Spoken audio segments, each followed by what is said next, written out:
Hello guys, Kappa here, and today I'll be showing you guys on how to tape mod and phone mod the Logitech G512 keyboard. So I'll cover the necessary steps in order for you guys to execute this perfectly, and let's hope this is not a whole train wreck at all. So first things first, we gotta unplug the keyboard, just so we won't mess around with the keys or anything while we're operating with it. And then after that, we gotta flip it over and remove the two back screws. So basically, the back screws are hidden behind the rubber feet, the top two rubber feet, and the top two corners, up here and up there. So just take those off, and you can see the two screws. So make sure you get yourself a screwdriver at this point, so you can remove the screws. So let me just try and get a screwdriver over here, and yep, there's my toolkit. And start unscrewing the screws from the keyboard. And make sure when you remove those screws, keep them in a safe spot. I'd recommend you keep it in a little box.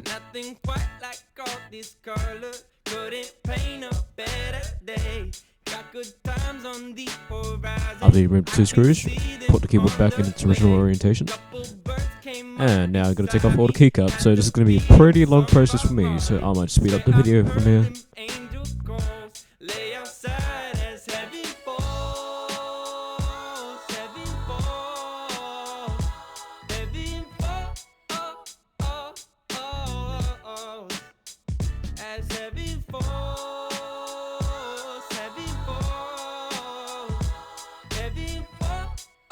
After removing all the keycaps on the keyboard, you'll be granted 28 screws on the top plate that will need to be removed and able to access the inside the keyboard. I decided to make a diagram of all of the locations of the 28 screws.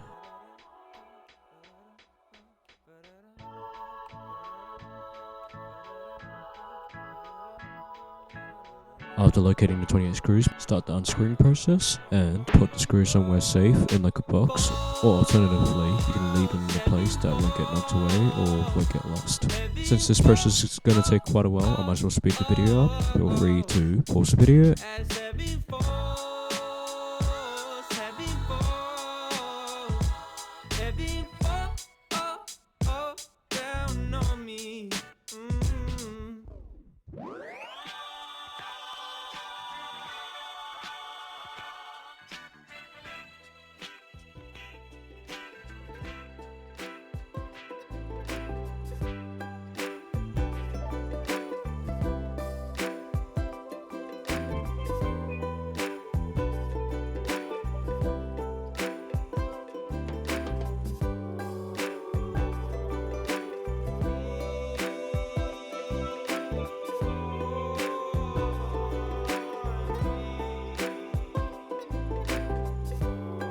After removing 28 screws, we are granted with the inside of the keyboard. So, as you guys can see, I have already got tape pre-applied on here and foam already added into the case. Declaring bits and pieces of foam from the top plate of the keyboard. And you guys might not have this same issue that I had, but for some reason I couldn't remove the power connector on my keyboard. And when I kept trying, I felt like I might break the connector. So I decided to not tamper with the power connector because I felt like I might break the keyboard and render it completely useless, and right now I'm low money, so I think it's best to stay on the safe side on this occasion. Don't be afraid to take off the connector if you guys can. But honestly, this part is just up to you guys. You guys can either just leave it on or take it off. If you do plan on taking the connector out, just remember that there is a grounding point held on by a Phillips head screw. As an alternative way to get easier access to the PCB, I decided to remove the USB cable connector from the keyboard. After doing that, I decided to remove the pre-existing tape, and that will leave me with a keyboard that is ready to be tape modded. This process is going to take quite a while too, because this tape has been on the back PCB for quite a while now. It's really a big faff to take it all off again.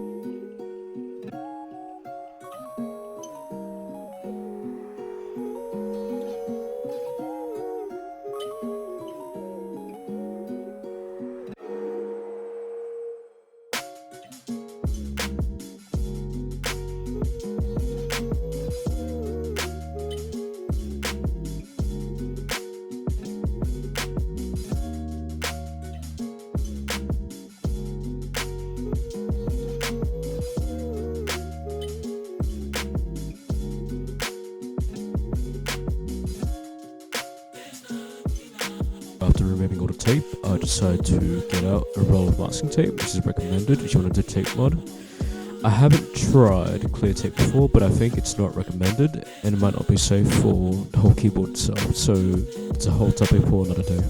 Basically what you want to do is get a long piece of masking tape, and then after that you just stick it onto the PCB and then cut it to size. I'm ripping it with my fingers because I can't be stuffed getting out scissors. Make sure when you're tape modding, you cover the most area to get the best performance out of the tape mod. I would also recommend you guys do 2 to 3 layers of tape to achieve the best effect from this mod. And whoop-de-doo, I got scissors.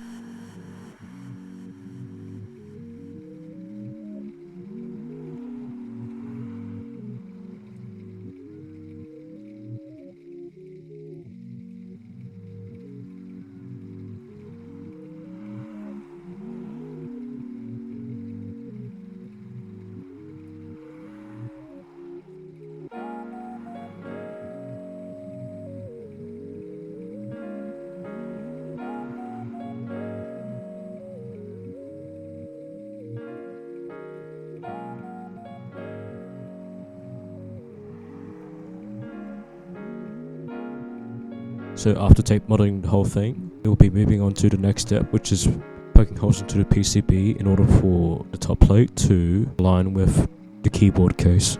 So at this point you can use any tool, as it is up to you. But I decided to use a screwdriver because it is the only thing that's near me and inside my room at the moment. You can either use a flashlight or you can just rip off the tape and then put it back on to see where the holes are. And I would like to make an apology for not making a diagram because I just realized that I should have made a diagram after tape modding it. Then realized it was way too late, but I guess that is how life works.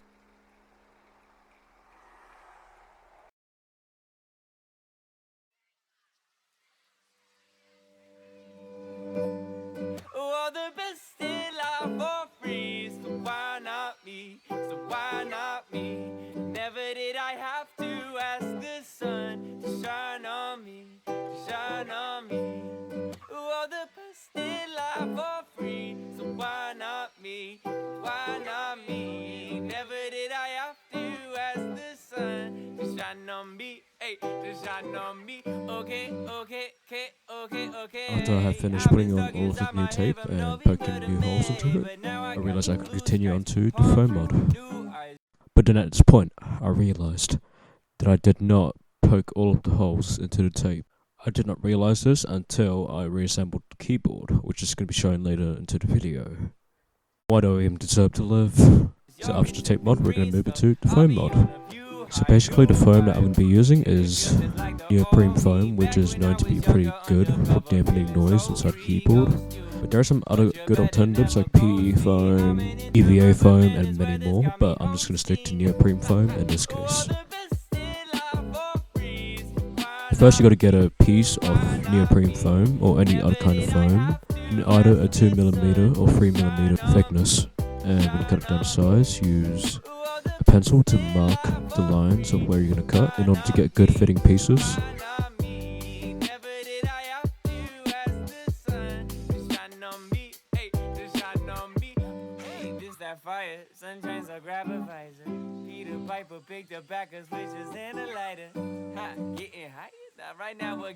And once you insert the foam into the keyboard, it should fit snugly and there should be no problems at all.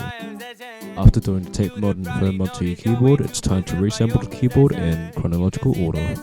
So basically first you got to reconnect your connector on the keyboard, making sure that the connector is plugged in snug and tightly, along with the grounding point connected to its original place. Or in this scenario, you reposition the USB port to its designated position and screw it back in with the Phillips head screw.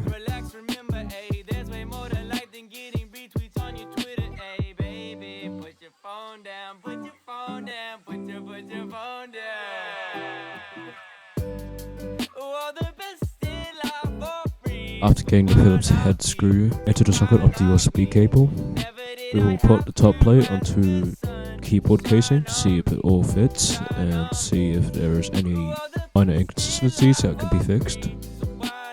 The This is the part of the video where I realized that I did not poke enough holes for the keyboard to reassemble perfectly, so I had to resort to barbaric measures. To any of the keyboard purists out there, I'm very sorry.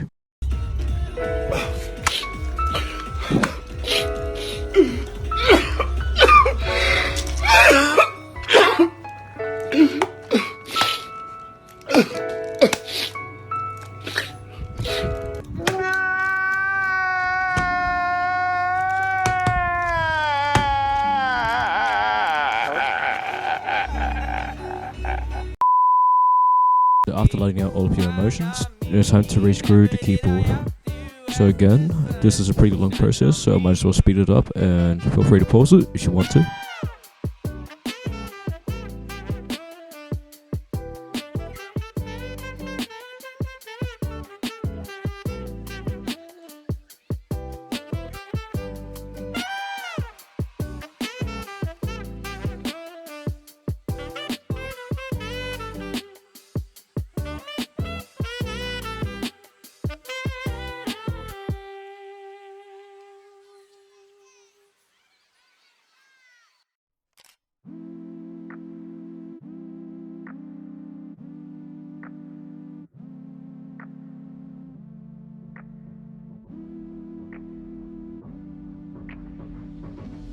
After screwing in all 28 screws, we'll now proceed to put back the keycaps on, and this is going to be a long process too, so let's speed it up, and you guys are always free to pause the video.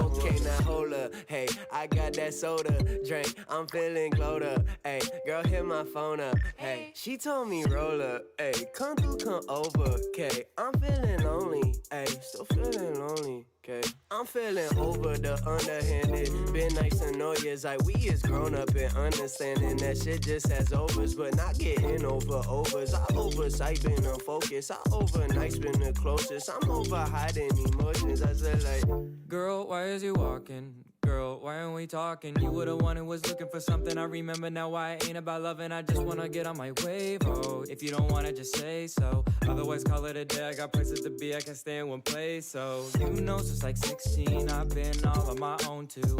I had to go and change it up because I was getting tired of my old views. I'm just going OT till they. So after putting on all the keycaps, I decided to give this keyboard a little wipe down because of the grease that comes from the lubricated stabilizers. But they ain't nothing like what's in the distance. They used to blow me off like real cool. Now they all trying to get a percentage. I said it, I meant it. I'm keeping it real. I was younger pretending. I grew, now I built. I just go with the motion and see how I felt. I just go with the motion, still keeping it chill. Now yeah, I'm going in, no time to play.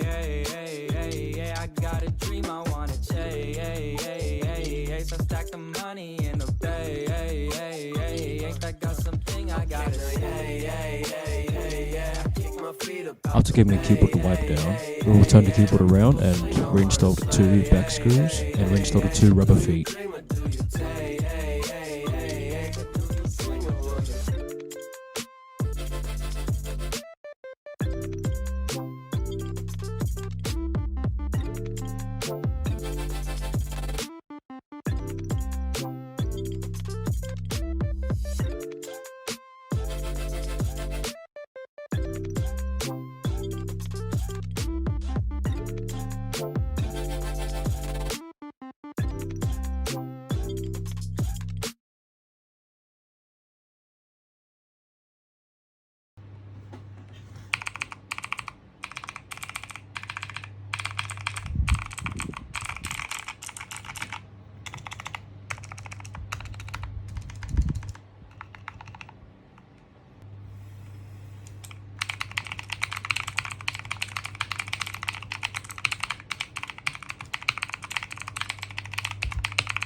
Congratulations, you have successfully tape modded and foam modded your Logitech G512 Carbon. Well, this does it for the video now. I hope you enjoyed this video, and I hope it was very informative and helpful to those who really want to tape mod and foam mod the Logitech G512 Carbon. And stay tuned for the next video. Ciao now.